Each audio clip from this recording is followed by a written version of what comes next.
So, so thank you everyone so much for being here. And we appreciate Dr. Kaizen and Robin from iDolls joining us.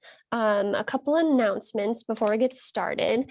The webinar is being recorded and it will be posted to the ISAC website to be viewed at a later date, and that should be up before the end of the week. And also, presenters will be taking questions throughout the presentation. So feel free to use the chat and the Q&A to submit those, and they will do their best to answer those as they come in. And now, without further ado, I will turn it over to Robin Prusner and Dr. Jeff Kaizen from iDolls to get us started. Good afternoon. I am so glad that everybody could join us today. I'm going to share my screen here and jump over to the presentation. And I am the incident commander here for HPAI Avian Response in 2022. And with me, I also have the state veterinarian, Dr. Jeff Kaizen. And I think that everybody can probably see the opening slide. Yep, it looks good. We can see it. Okay, so Dr. Kaizen is going to kick off, and I am going to tell you that we are happy to take questions here as we go. I may not be able to see the chat box, so if you would just pop in with anything that pops up in there, I would really appreciate it. Dr. Kaizen. Thank you. I'd also like to thank everybody for taking the time today to let us give you an update of high-path avian influenza, what it is, what's happening in Iowa, and how we approach the disease. So what is highly pathogenic avian influenza? It's an infection in poultry caused by influenza A virus, and it's defined as the subtypes H5 and H7. If there's a lot of other types, the swine usually get the H types 1, 2, and 3, but we're specific here in that birds high path and low path are H5, H7s. We can't say that they're not, they're potentially zoonotic, but not easily transmitted to humans. So it's very rare instances where it's ever potentially a zoonotic issue. The biggest thing that everybody should understand that wild bird reservoirs, they can harbor both low path avian influenza and high path. We've typically thought, and what's a little different this year is usually what happens is wild birds will carry low path, and then commercial poultry will be exposed to it, and it circulates a little bit in commercial birds, and then it converts to high path. And maybe I'll just stop. The differences between the two, low path doesn't usually cause disease, even in commercial birds. That's why I call it low path. Then high path causes disease and can kill birds. So usually what happens is low path gets in, then it converts to high path. But what we're seeing this year, what is different, that the first thing is there are a lot of wild birds carrying high path. And when it comes into commercial facilities or even backyard facilities, it's coming in directly as high path, and it will kill the birds right away. There's no time needed that it has to convert. And here, as it mentions, ducks and geese can carry and shed certain high path viruses without clinical signs. So it's both low path and high path. Oftentimes when we have infected flocks, especially backyards, the ducks won't show any clinical signs, but the chickens, the turkeys are dying. So it's wild birds carry it, but often are asymptomatic or don't show signs. Next slide. Jeff, can I ask quickly, will these slides be available after the webinar? Sure thing. All right, we'll make those available on the ISAC website along with the recording. So one of the things and why we take very seriously our approach to high path and our disease response is because poultry production in Iowa is very large. Iowa leads the nation in egg production, and we're number 7 in the nation in turkey production. So we have a lot, at stake in the state of Iowa when we have a disease introduced like high path. Next slide.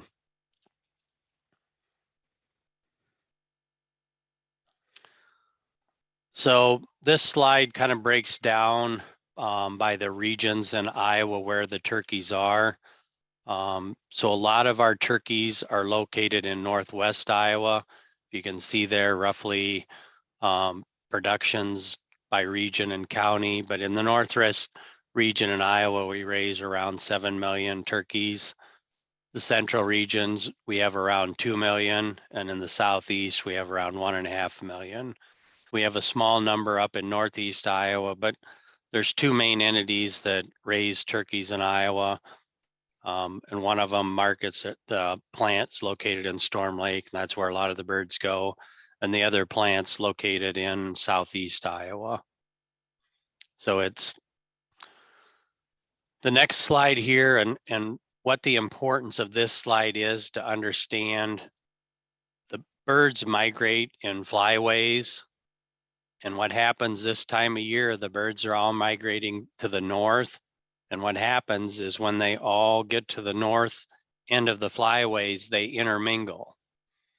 And that's how a lot of these viruses, high path, all of the viruses are transmitted from all regions of the world. When they commingle at the top, whatever the rest of the world has, we could potentially get when they come back down through the flyways. So Europe right now is actually also seeing a lot of high path avian influenza outbreaks.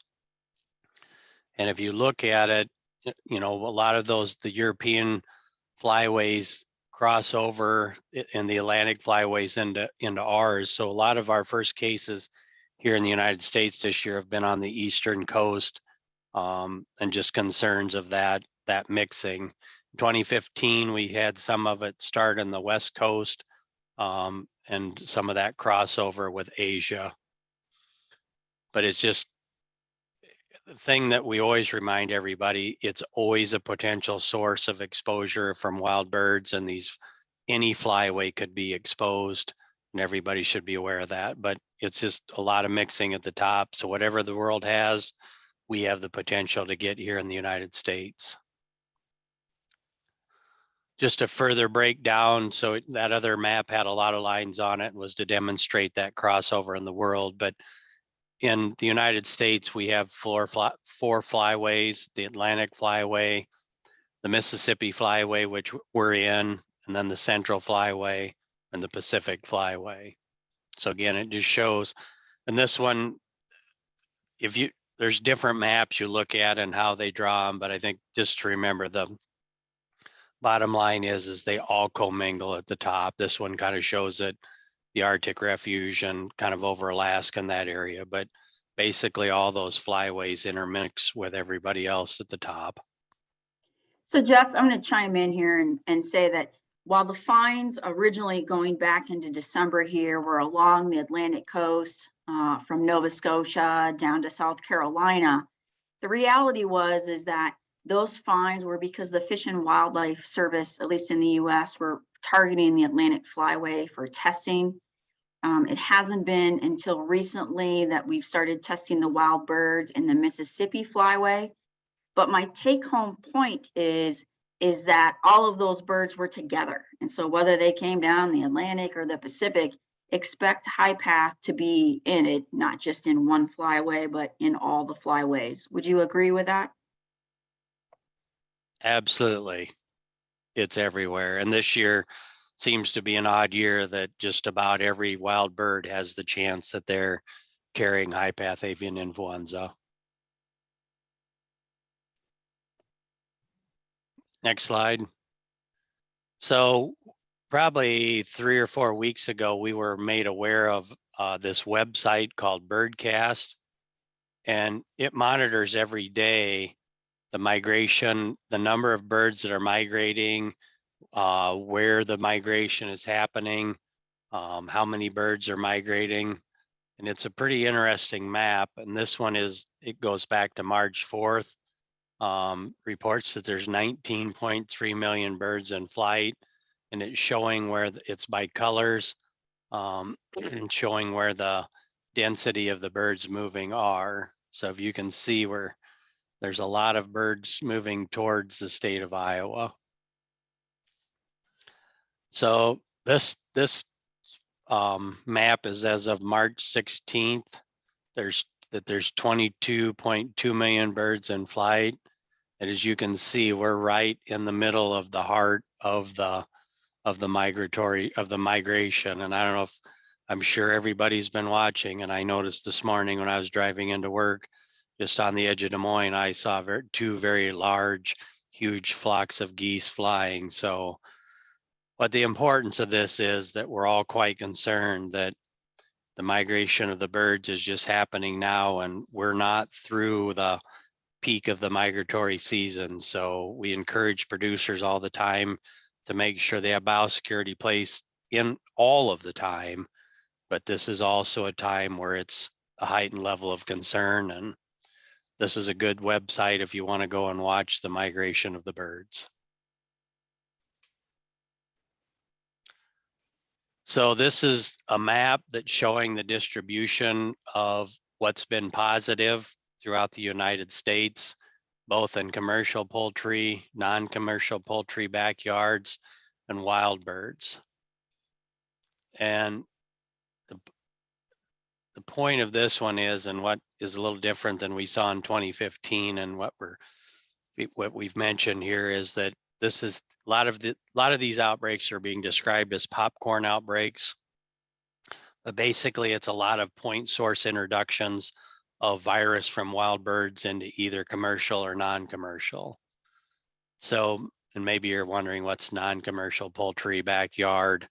So the OIE, it's the International Organization for Animal Health, and they have definitions, and it's to kind of for a unified across the world definitions, so everybody has the same understanding. They also have regulations that, so it's unified between countries of what those regulations are. But they've just recently defined non-commercial and commercial, and basically non-commercial is a small backyard that really doesn't sell eggs or sell broilers or sell anything to anybody else. So it's basically truly a backyard that just has their own chickens, ducks, or turkeys for their own use. Commercial then would be the opposite. So you can see it started on the East Coast of numerous outbreaks between backyard and commercial, and actually the Delmarva Peninsula, Delaware, Maryland, Virginia have had several outbreaks, both in large layer operations. They've had some 1.5 million layer operations break.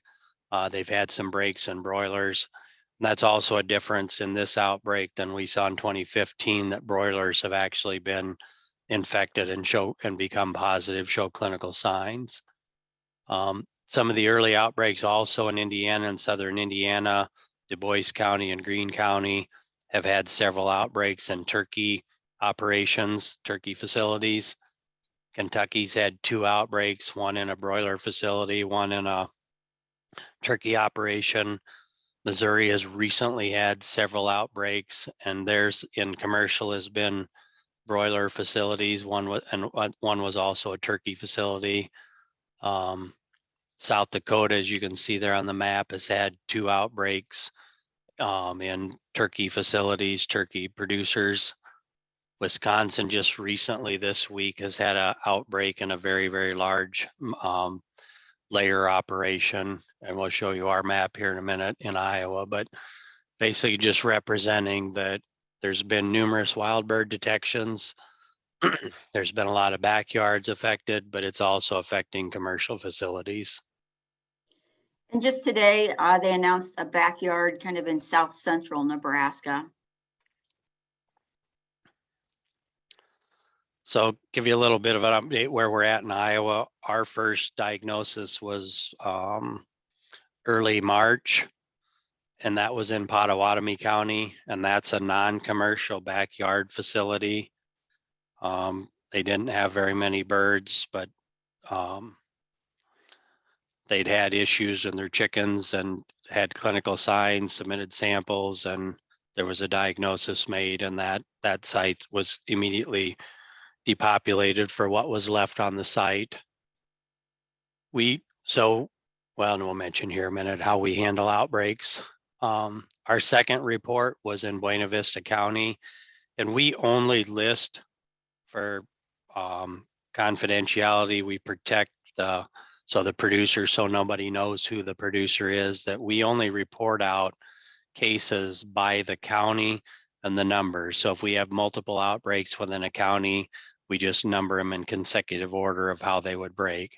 So the first one was Potawatomi 1.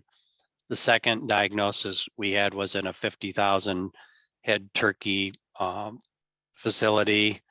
And again, that one was reported very early, and we appreciated the early detection and response from the producer and reporting it to us.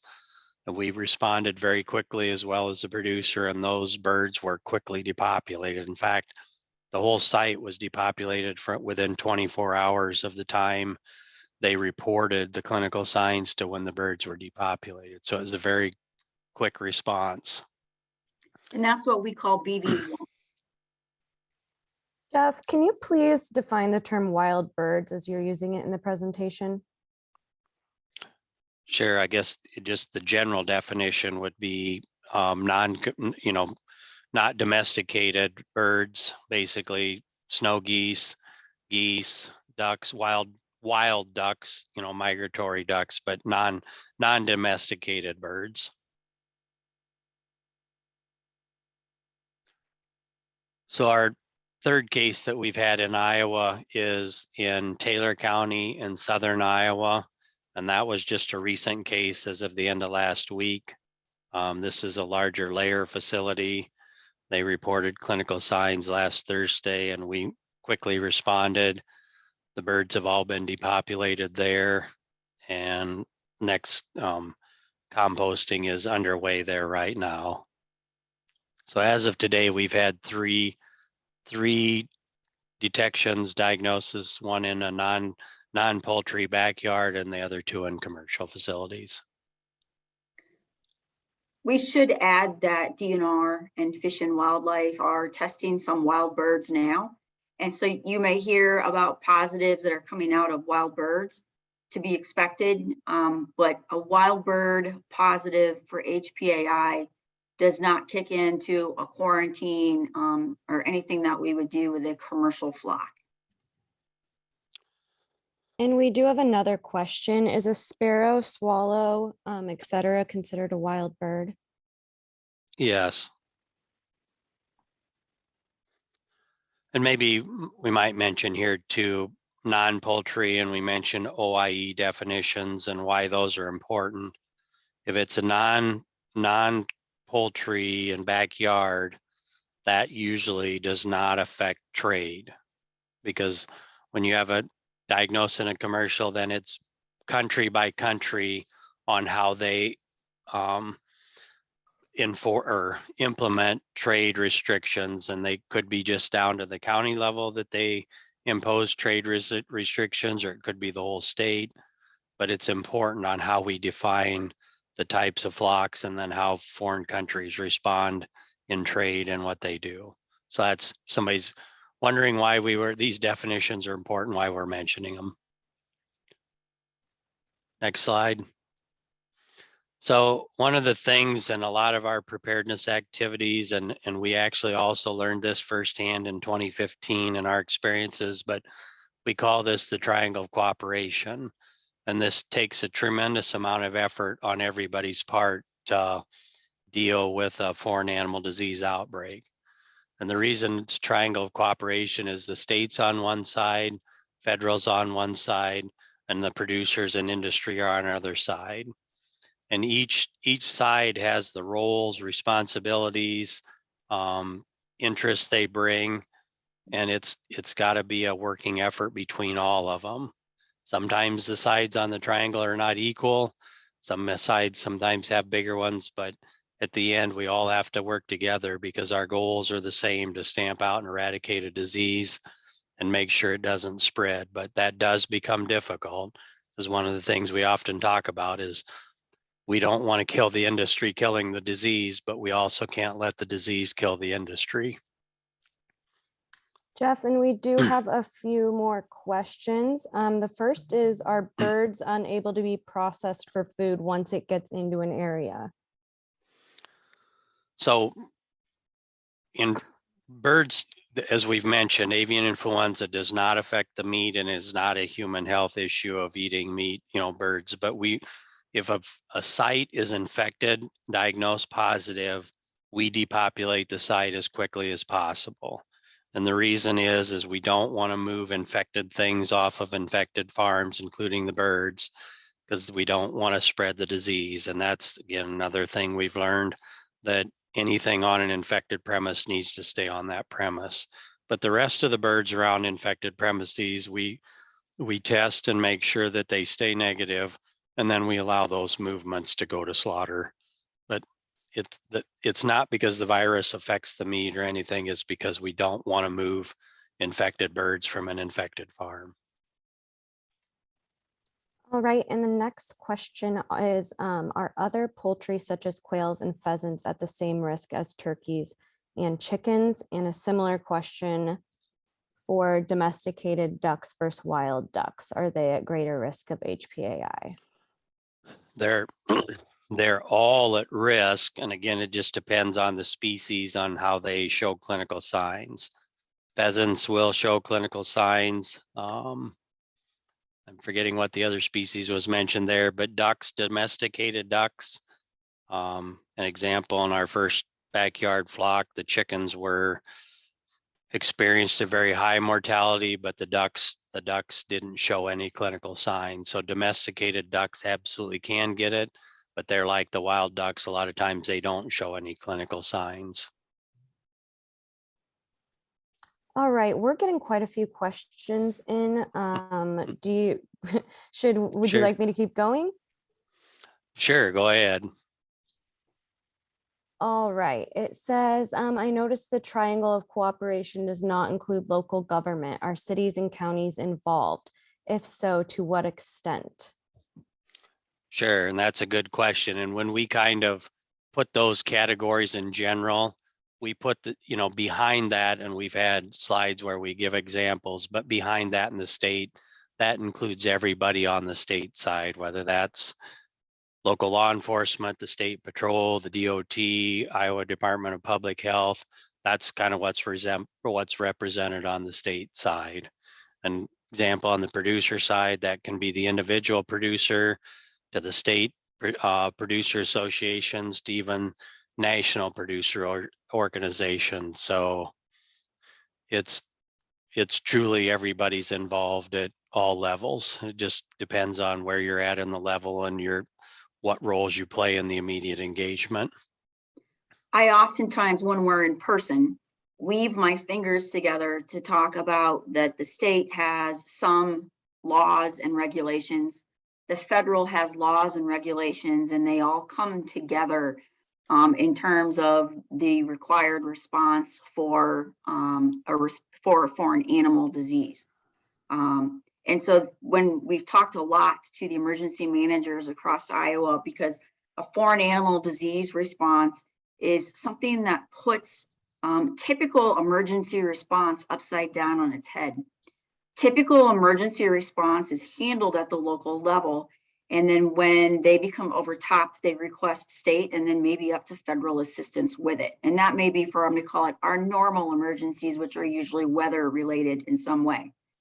However, maintaining our export markets is very, very important to the industry, and the regulations for foreign animal disease sit squarely with the federal and the state. Additionally, it's the federal side that supplies the monies for the response, which also includes the indemnities to the producers. So by having our regulations kind of woven together, with the goal to make sure that that producer can be indemnified as much as possible, we need to check all of the boxes on the federal side. All right, and the next question is, can you please explain what symptoms are noted in these sick animals? You can also let us know if that's listed later on in these slides. I don't know. I don't know that we have it listed, but I'll cover them real quick. So clinical signs can range from, well, the very first thing is mortality. We tell producers, if you have any unexplained mortality, please report it to us. Decreased water consumption, decreased feed consumption can be, if you're really watching closely, can be some of the first signs. But oftentimes what we hear is, the mortalities, if you had one day and it'll be doubled or tripled the next day. And even by the next day, it doubles or triples again even. So mortality, turkeys, it seems like some of the, more so the turkeys are, besides seeing the mortality, the turkeys are very lethargic, laid out, not active at all. With the layers, with laying hens and chickens, we don't necessarily see quite the lethargy or reluctance to move around. But other signs are, discharge from the nares. So like we'd have a runny nose, but they have runny nares. Their combs and wattles can be cyanotic, discoloration of the shanks. But the other thing that, always took me a while to remember and kind of understand this one, with flu and people, influenza, you think about sneezing, coughing, and shedding the virus that way. But another way that avian influenza is shed in birds is in the feces. So another clinical sign can be diarrhea, but not only that diarrhea is a clinical sign, but when we think about wild birds, migratory birds, when we talk to producers about biosecurity, that's one of the key important things we talk about, that if there's bird feces outside of barns, making sure that when you're walking around on the ground, that when you go into a barn, you change shoes, disinfect your boots, or some way, making sure that line between wild birds and domestic birds is maintained. All right, I have two more questions and then we'll move on from now. The first is, does weather or heat affect the spread of this disease? Yes, avian influenza is, it's not a real stable virus in the environment. So, and in general, with any viruses, heating and drying helps to kill the virus. So as we move into warmer temperatures, that helps. We often talk about the three things that we think set us over the edge in 2015 was when we hit warmer weather, it helped. We also got more producers up their biosecurity to stop it from getting into sites. And we also got current on depopulating sites when they became infected. But yes, warm weather will absolutely help. And at the same time as warmer weather comes, the migratory birds will move on to the north. So all of those things will come together. All right, and then the next is, can local emergency managers have access to the address of all commercial farms within a county, not for public use, but rather for pre-planning purposes? So when an infected premise is found, one of the very first phone call, and I'll cover this in my presentation here in a little bit. So why don't we table that for a little bit, and then I'll cover it when we get out of Dr. Kaisan's here. Perfect. Let's go ahead and move on. And if you guys didn't get your questions answered, we will take more at the end, and we will also provide contact information for you to get a hold of our presenters. Thanks, Jeff. So I'll just quickly go kind of through our general steps when we have disease reported. So we always encourage everybody to call when they have any signs of a foreign animal disease. So we quickly will go out, take samples at the farm. We get them to a lab. We get confirmatory test results. Once we have those test results, well, we actually issue quarantines based on clinical signs or a high probability that we think it is. And then with confirmatory tests, but we quarantine the farm. We don't want anything to leave an infected farm. So we issue quarantines. Infected farm will get a quarantine that also has a map of their farm and draws the quarantine boundary around it. Because our goal, or when we do that, is what we call biocontainment. And that's biocontainment is keeping a disease on a farm, which if any of you with farming background or think about, biosecurity is keeping a disease off of a farm or keeping it out. What our main job is to make sure disease doesn't leave a farm. So our big focus and effort with the quarantine and things we do is biocontainment. One of the other things that we quickly do is what we call epi trace in and trace out. What we're asking for is information to figure out what other farms may have brought disease to this farm, or where this farm could have taken disease to.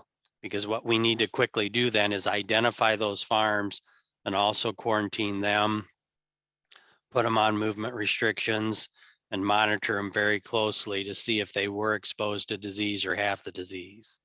Because again, we have to quickly get our arms around the disease outbreak and stop the spread of disease. So the next steps for an infected farm that come into play are indemnity. Indemnity is paid to the producer in order to depopulate the birds or animals on the farm. And then as I'm following the indemnity is mass depopulation. And one of the things that we know is that in order to stop spread of disease, we have to quickly stop the production of virus, quickly remove the population that's been exposed, and stop the spread of disease by not allowing more virus to be made or spread from that farm. The next step is disposal. So once the mass depopulation is completed, we need to make sure that we quickly dispose of the birds or, animals on the farm, but in this case, birds. And then the last step is to clean and disinfect the site, and as quickly and as appropriately as soon as possible, get the producer back into business. And you'll see you've got all kinds of species listed on this slide, because this is the basic premise for any foreign animal disease response, not just high path avian influenza.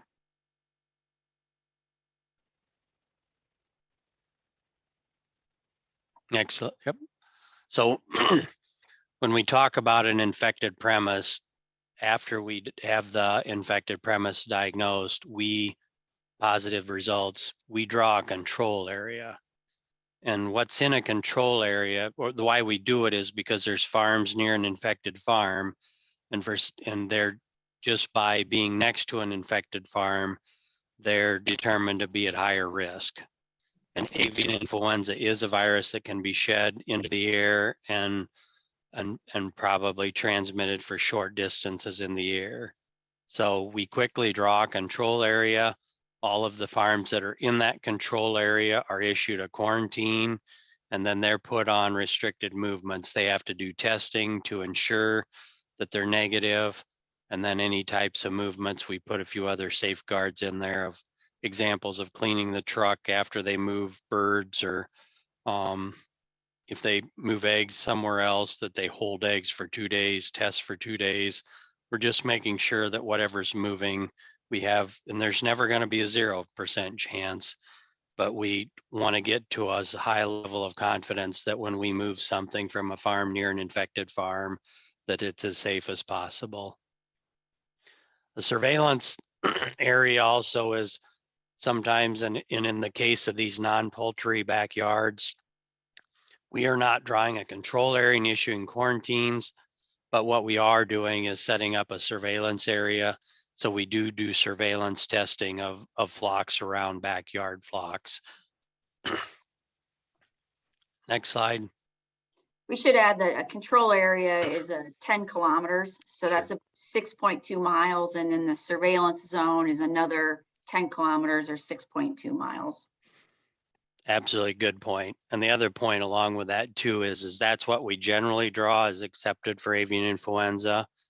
But we do have the ability that if we need to draw, and you can see on this picture, if we have to draw a control area for some other reason, whether the disease spread looks like we should draw it for some other reason, whether it's natural geographic boundaries, whether it's a county boundary line. Epidemiology links. Yeah, So we have the ability that we can draw whatever control area we need to, but typically for avian influenza, it's the control area is out to 10 kilometers. And as Robin mentioned, the surveillance, the area goes out to 20 kilometers. So as I mentioned, when we draw the control area, we issue quarantines to all the farms around the infected farm that are in the control area. We like to call them not known to be infected because they've obviously been identified as higher risk. So we can't just say they're not infected, but we do testing. And in that and if nobody was moving anything in that control area, we would still test the farms. And that's because we're going to do surveillance around that infected farm to make sure disease hasn't spread. So the not known to be infected, we do surveillance testing, and then they also have to test to move anything. The idea is to prevent disease spread. And again, I mentioned some of the things that we do to ensure that movements are safe, things like washing trucks, testing the birds to make sure they're negative, and just washing cabs of trucks, permitting feed trucks in and out. And the permitting the first thing it does is to try and make sure that movement is as safe as possible. The second thing permits do, it gives us a documented record of what's been on and off that farm. So in case that farm does break, when we mentioned the epi of what's been on and off the farm, we immediately have records that we've created from the permitting and the movements to allow us to look at where else there could be potential issues. And then the long term, and that's kind of the immediate term of the movements, but the long term is back to when we mentioned trade issues, that when we get on the backside of a foreign animal disease outbreak, we get back to a negative status. Before a lot of foreign countries resume trade, they want to have what assurances there are that you got rid of the disease and that there's no chances that are still there. So oftentimes they come in and they go through our records to say, how did you handle the disease? How did you demonstrate you got rid of virus off of the farm? And they want to know all the movements, and it depends on the foreign country, but we've had them come in and actually look at all of the documents down to the individual farm level. So keeping records is important at many levels during a disease outbreak.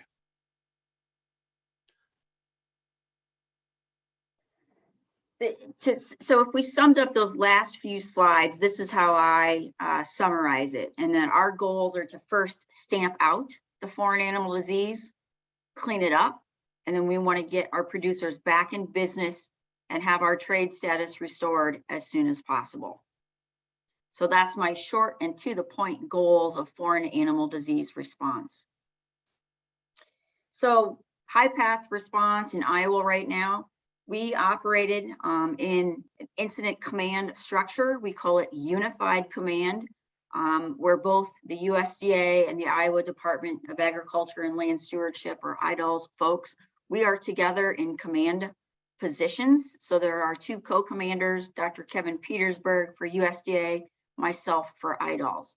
And again, each the state and federal level have duties and powers that vary. You blend them all together and we're pretty all-encompassing in how we can respond. When we get a new positive, one of the very first phone calls that I make is to SEOC, or State Emergency Operations Center. So for an example, trying to think of Sunday night, I think it was Sunday night when we called the Taylor County folks. We had the positive result in about, I call it supper time, and we were on the phone by 8:30 that night with the emergency management coordinator, the county public health person, as well as law enforcement, the sheriff down in that area. And so we do provide that confidential business information of the exact site location to those folks in the county, and just ask that everyone keep that tight to the vest and is only provided to anyone else on a need to know basis. We are aware of, for instance, social media threats that are made against people when they find out the location. This is part of the promise, and it's actually protected in code. we have the ability to protect the names and the locations of these sites in Iowa law. So we name it by the county name. So we've got a Buena Vista 1. If we have a second outbreak in Buena Vista, creatively enough, we're going to call it Buena Vista 2.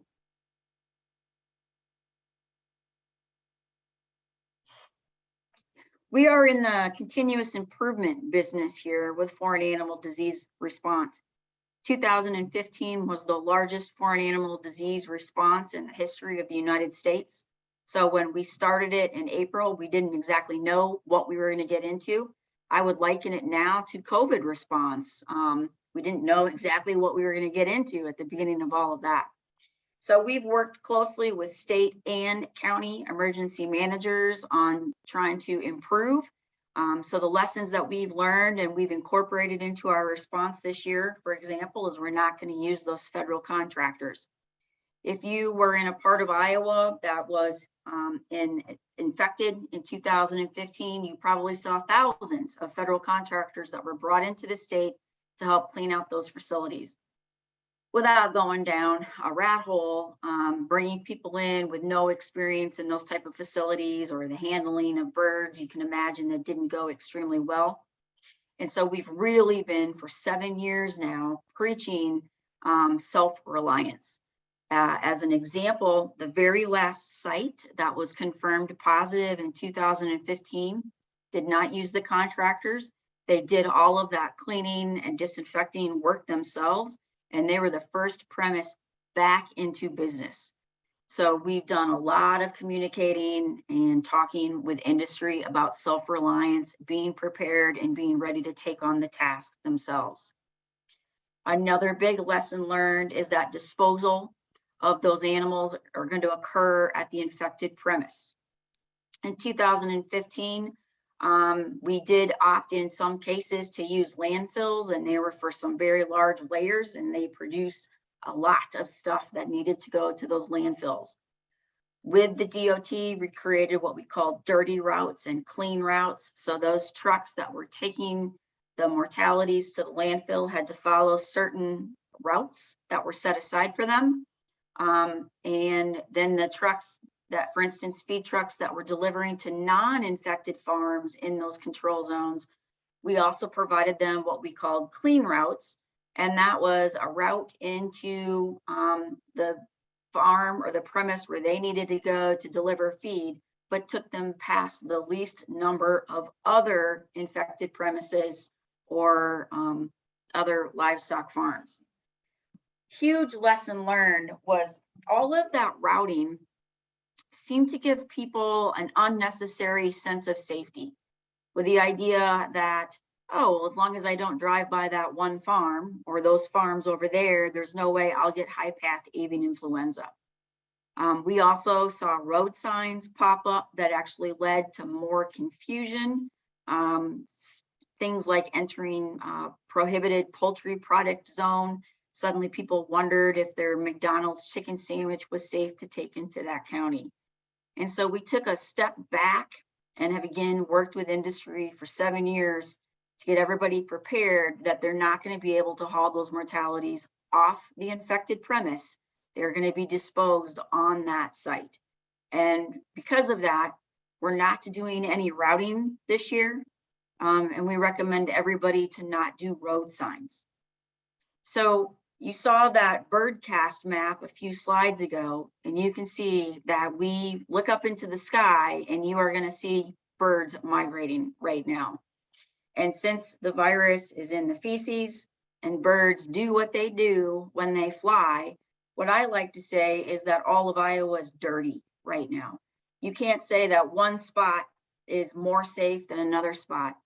Well, actually, you could say that the premises where we have depopulated all of those birds that were known to have it are probably more safe than any other premise, because we know that there are no domesticated birds on that premise right now that have the virus.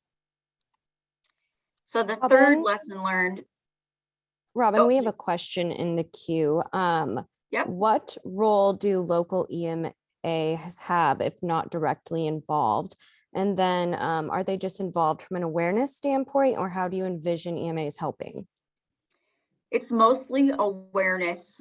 If we had a site, for instance, where we were going to use a foamer for depopulation, if the producer does not know where he could source the water for it, we may reach out to the EMA for local sources. We may ask those type of questions, but for the most part is a situational awareness. And we work with state Homeland Security and Emergency Management to message that back and forth. Additionally, this year, we do have a web EOC for the HPAI response, and only the counties though that have positives are the state Homeland Security is only giving web EOC access to the counties that have infected sites.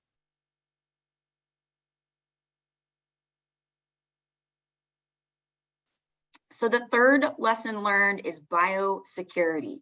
So I describe biosecurity as building a bubble over your farm or your premise where you've got those birds. And I really say that producers kind of hold their destiny in their own hand at two locations.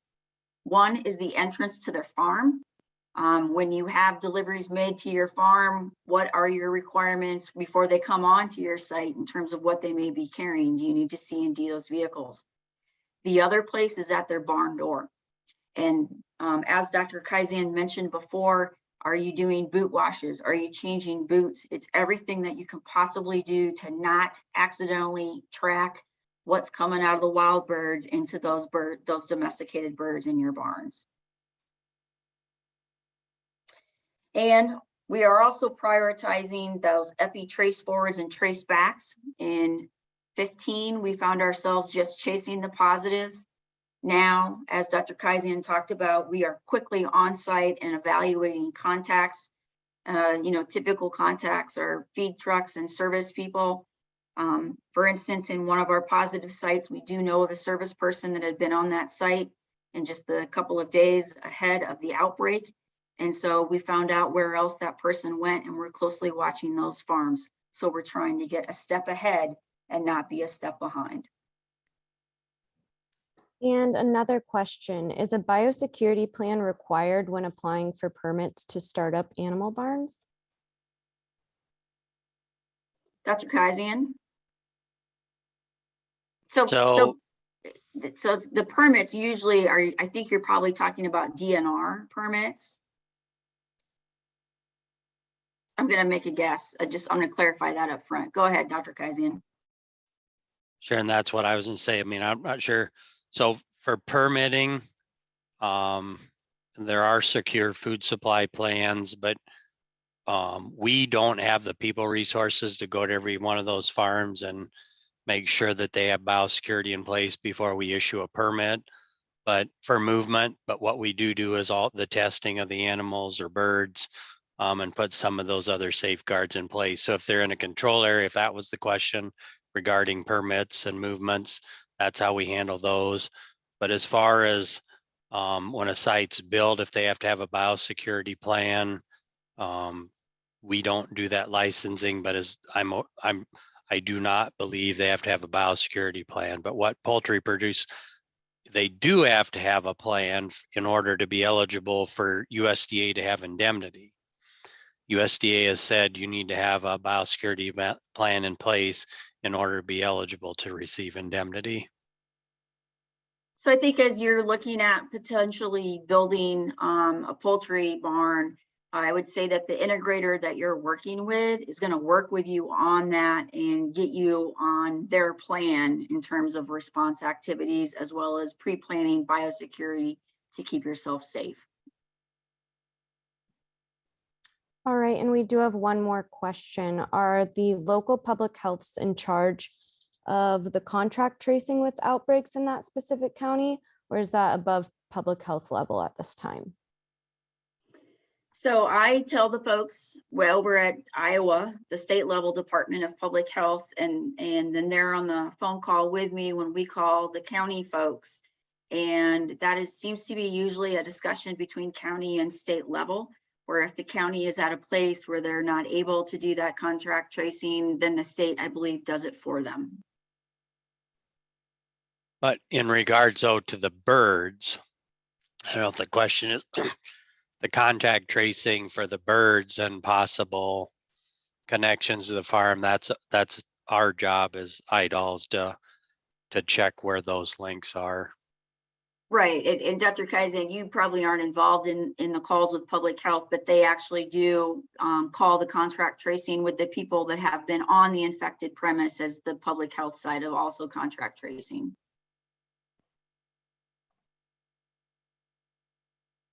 Okay, 2 key actions to defeating high path avian influenza. Number 1, biosecurity, build that bubble on your farm. Before it comes on, clean it.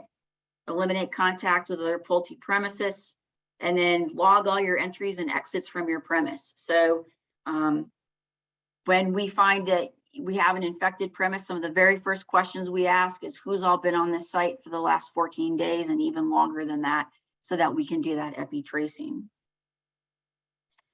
And finally, see something, say something. So the faster we can find a site that is infected, the faster we can stamp it out. And for the record, our goal is we want to depopulate in 24 hours, if at all possible.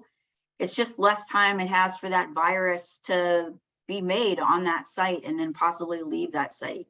So always call your veterinarian, call Iowa Department of Public Health. Several numbers there that you can call to report if you start seeing any of those clinical signs. That is my part of the presentation. We do have a nice landing site on our webpage pertaining to avian influenza. And if there are any more questions that come in, we're happy to take them.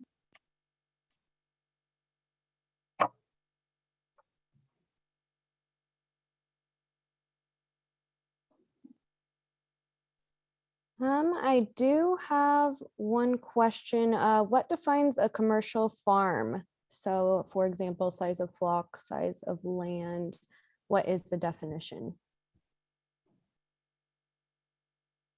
It depends on who you ask. And the National Poultry Improvement Program has some definitions of what's defined as commercial, as we don't have a specific definition other than going by the OIE's definition of non-poultry and poultry. So it's not a specific answer, but it's in general, that's how we look at it.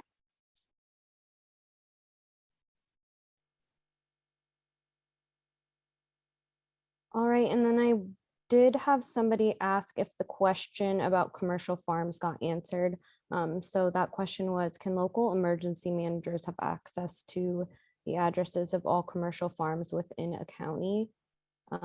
Not for public use, but rather for pre-planning purposes. So that's really tricky. We have a premise ID, we call it here, and that is actually shielded from being released. No one has an entirely great list, and I mean no one, of what is a commercial farm.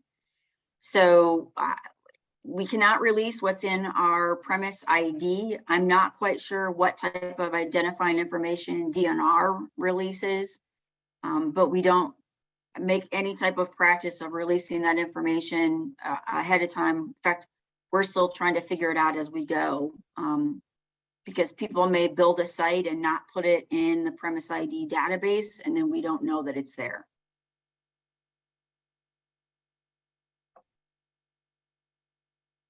One more question that we've received, kind of a lot of questions about, but I'll try to meld it into one. You've stated earlier that EMA would likely be involved kind of in a messaging standpoint, as well as local governments to kind of get the word out. Do you provide any of that messaging? What's the messaging you want to share? This includes the stores who may be having their chick days, hobbyists, some of the bigger backyard flocks, community flocks, things like that. Do you have a resource for that we can help you get out to our members? Yeah, the website that's at the top of this page right now does have that. We have created messaging for the chick stores, and we are circulating that through a couple of different means. I can also send it to the State Homeland Security Emergency Management, and have them get that to all EMAs. Thank you very much.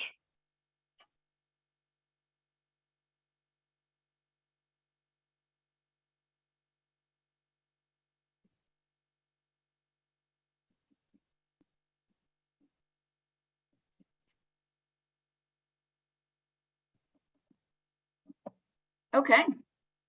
Well, we're wrapping up right at an hour here. If you have any more questions, don't hesitate to give us a call or drop us an email, and we are more than happy to reply.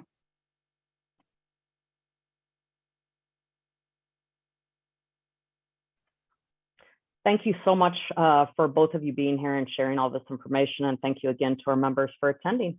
We'll have this recording as well as the information on our website very, very soon. So take care. Thank you. Thanks.